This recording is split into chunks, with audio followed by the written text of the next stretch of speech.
I think there's a sense of optimism in the air today in India. I think sentiment is, very, very important in any economy, in any business, and in any industry.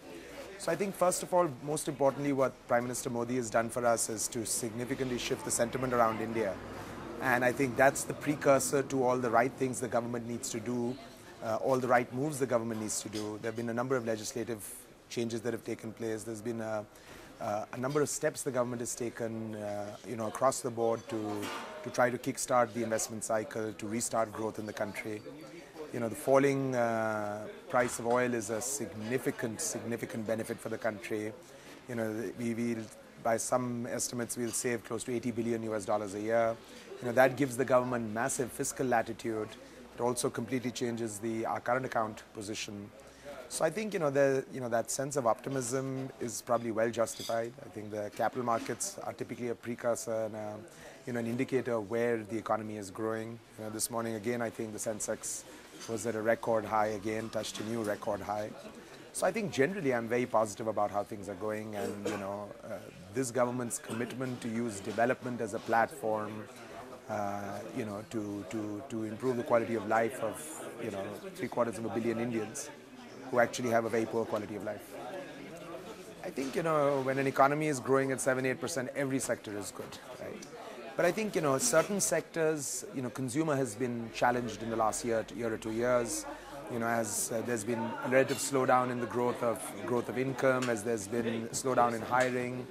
But I think the first sectors that will need to start moving before things like manufacturing, services start to take off, will have to be the infrastructure sector.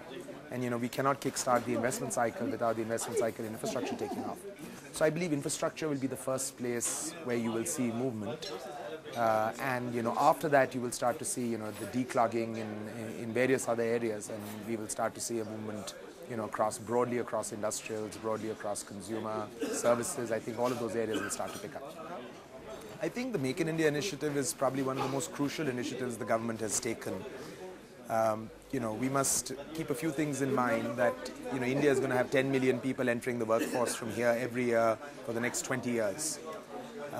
If we are not able to provide both training and then jobs for these people, we have a serious civil problem on our hands.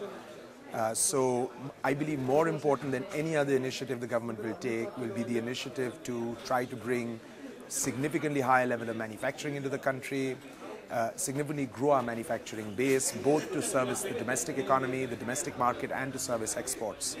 So I believe this is the most crucial. It's the fulcrum point or the cornerstone of what needs to be done to get the Indian economy back on track. But more importantly, to make certain that we continue to have a harmonious, peaceful society. What's good is the buzz around India is back. Last year when I was in Davos, we had lost the buzz. I remember going to a session where we had, some very senior politicians, some leading people from industry, and it was, probably the best India-related session that was there last year at Davos. And, the hall was 3/4 full. 3 years before that or 4 years before that, it was an India session. The hall was always full. It's good to see the halls full again.